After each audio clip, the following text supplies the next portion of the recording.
Let's take you through the results of all three of the by-elections, shall we? Selby and Ainsty won by Labour.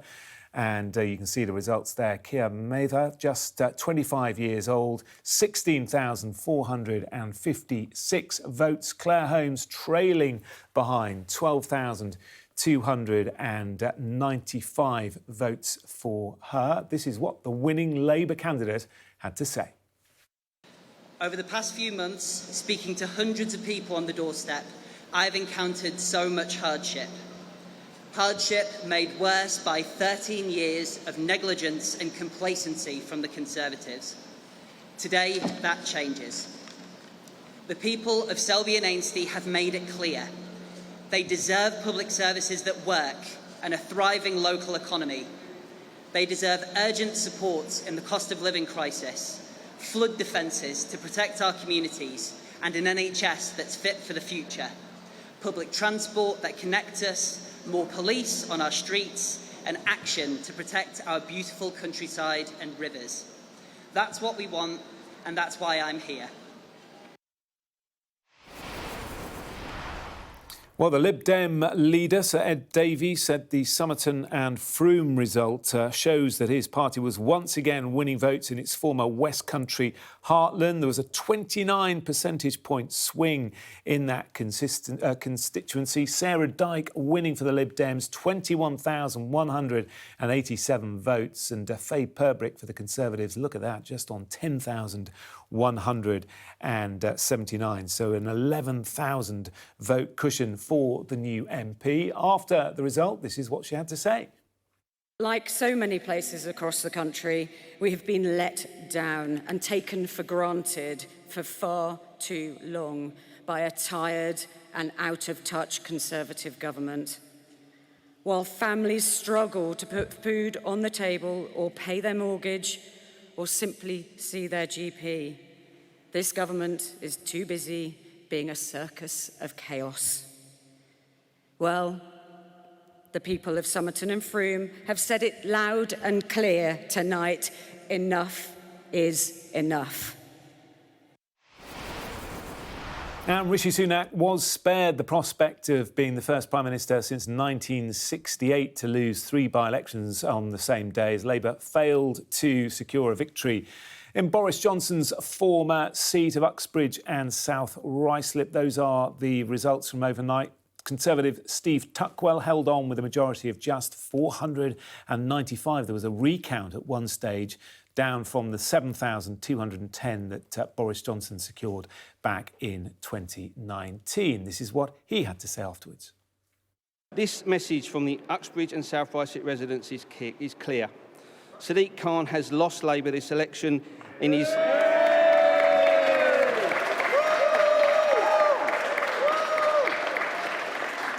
And we know that it was his damaging and costly ULEZ policy that lost them this election.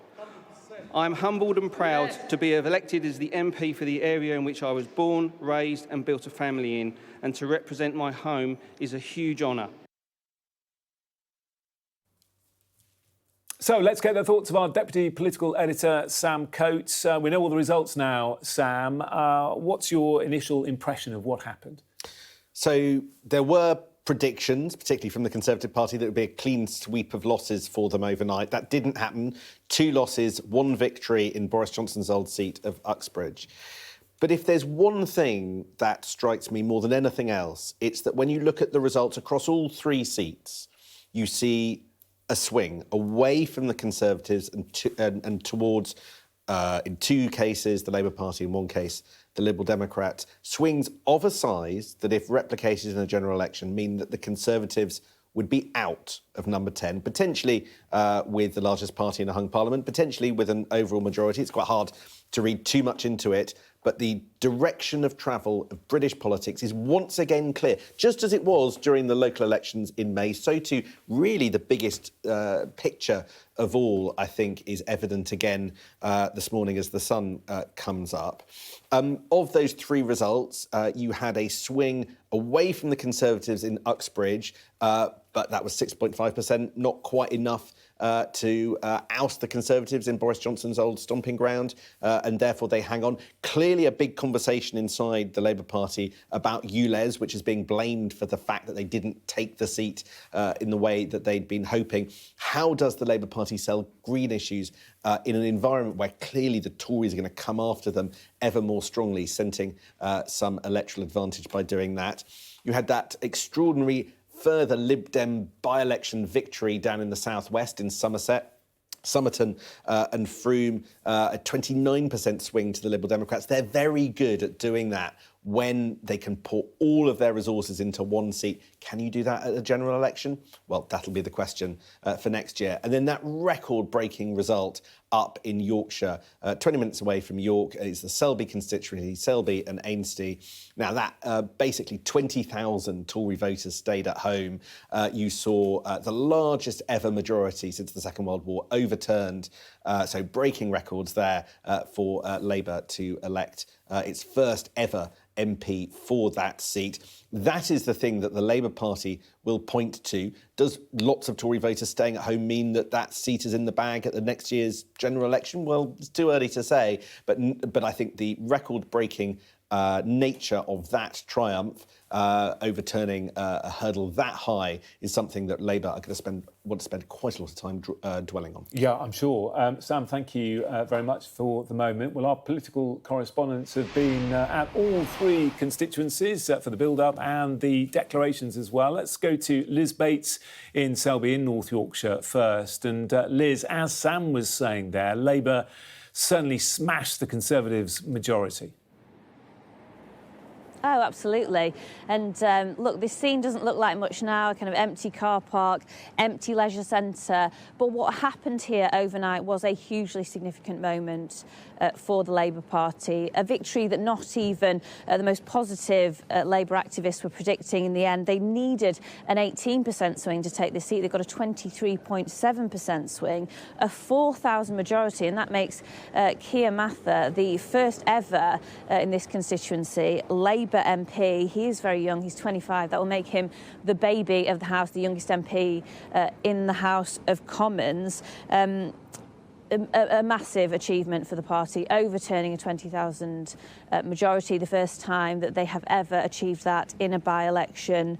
The Conservatives saying that this is midterm blues, but I think it's quite clear that it's more than that. In terms of how both parties, I think, will be feeling in the wake of this result, for the Labour Party, I think they will be starting to really believe that the clear leads that they are seeing in the national polls can be converted into votes when it comes to by-elections, but also in a general election. They will be starting to believe that they really can believe in those polls and potentially form a government. For the Conservatives, they'll be playing this down publicly, but I think behind the scenes they will be really worried about this result, not least because of the makeup of this constituency. Parts of it are real traditional Tory strongholds, the kind of leafy villages of this constituency, but there are other areas where there were some of those kind of 2019 more like red wall voters that joined the party because of Brexit and because of Boris Johnson. If they are losing support in both of those areas, they will be thinking, how on earth do they rebuild after this result? And that's something that they'll be thinking about for certainly weeks and probably months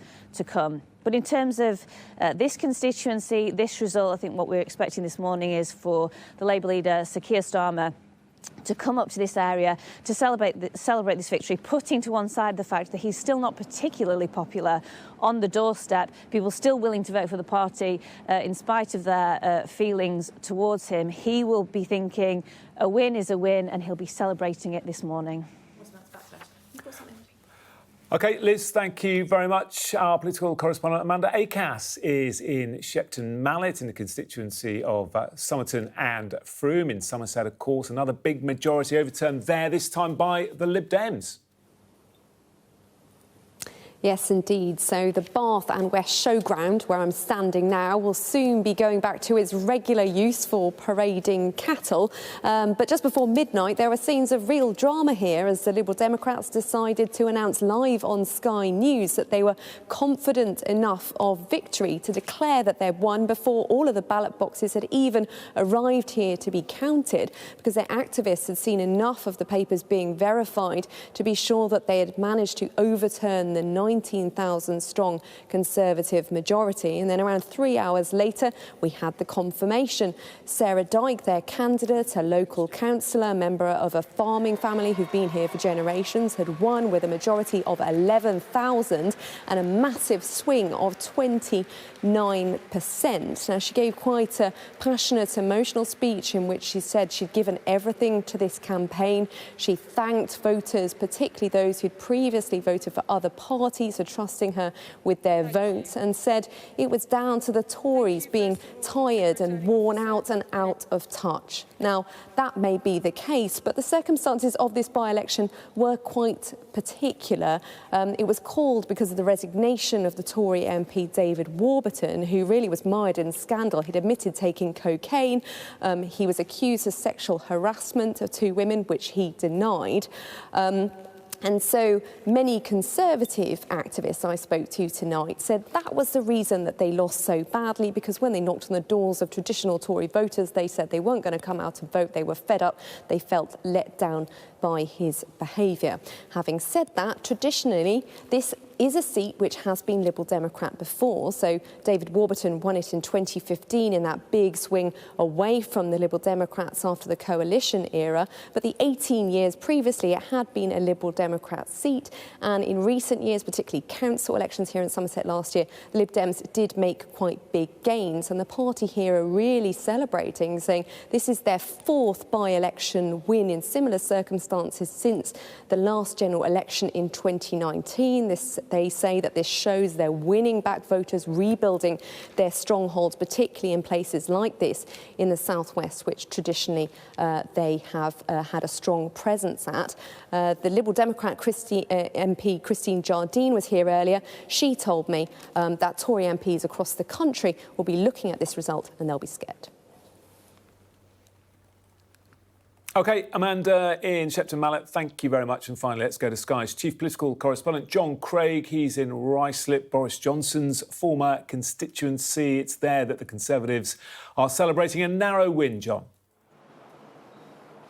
Yes, just under 500 votes, the majority. It was always going to be the Tories' hope to referendum on the controversial ULEZ policy of Sadiq Khan, London's Labour mayor, charging people with older diesel cars and vans £12.50 a day to drive them in outer boroughs like this. And it has backfired spectacularly for Labour. It's killing Labour votes in the suburbs. We now have proof of that. Now, when I arrived here shortly before the polls closed last night, a senior local government official with no political axe to grind, I asked her how he thought the campaign had gone.